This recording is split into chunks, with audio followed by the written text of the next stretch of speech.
درود الله و برکات الله برای همه عزیزان زحمتکش که میدونم تو این شرایط سخت با این حجمه‌ای که برای اهل سنت خدا هست، نه برای اهل سنت خدا، برای دین خدا هست، زحمت میکشین تا مردم رو آگاه کنید، مردم رو از خرافات و جهل و نادانی نجات بدین.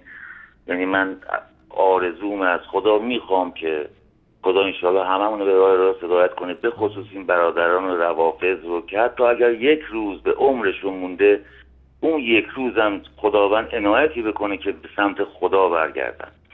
بزرگواران، الان امروز که داشتم کلیپ‌های بعد از ظهر رو نگاه می‌کردم، درد این روافض این چیزا نیست که پهلوی فاطمه را شکستن، این کار کردن، اون کار کردن. نه، اینا دردشون اللهه، دردشون پوله. در توحید و یکتاپرستی پولی در نمیاری، چه بسا باید خرجم بکنی برای رضای خدا. اینا دردشون ما بین اون زری که بچسبی و شیشه‌ای که جلوش و اون سوراخی که اون وسطش که پول بریزی اون تو، دردشون اینه. اگر بخوان الله رو صدا بزنن و از الله کمک بخوان، پولی دیگه این وسط نیستش، یعنی عملا دکونشون کاسبیشون تعطیل میشه.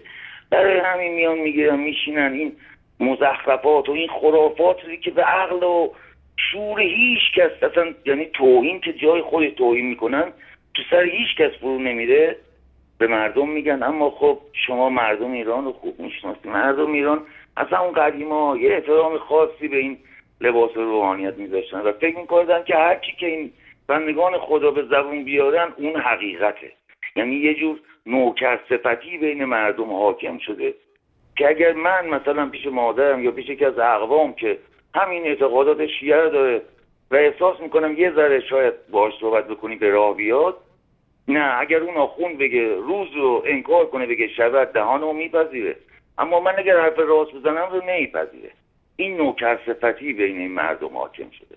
عنایت بکنید توی این زمینه واقعا زحمت داریم میکشیم، بیشتر آگاهی به مردم بدیم.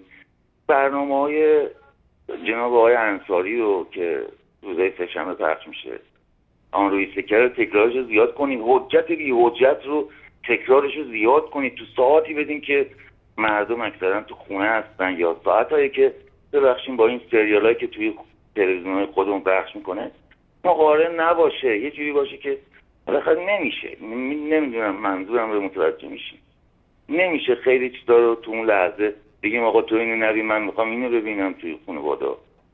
اما من خودم به شخصه تلویزیون رو جدا کردم، ریسیور رو جدا کردم که بتونم خدا رو شکر که نور توحید رو، نور یکتاپرستی رو به خونه آوردم. همسرم، خودم، دو تا بچه‌م به لطف الله شهادت میدن که محمد نبی خدا، فرستاده خداست و الله تنها و یگانه است. الله اکبر. الله اکبر. الله اکبر. الله نگهدارتون باشه. سپاسگزارم. محمد از استان البرز هستم. برقرار باشین بزرگواران.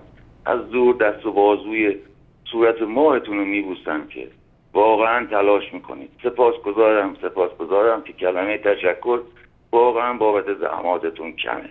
الله حافظ و نگهدار. تشکر از شما برادر عزیز بزرگوار. الله سبحانه و تعالی به شما و به این خانواده توحیدی توفیق مزید نصیب بکنه و پاداش شما رو جنت الفردوس و همراهی با رسول الله صلی الله علیه و سلم بگردونه.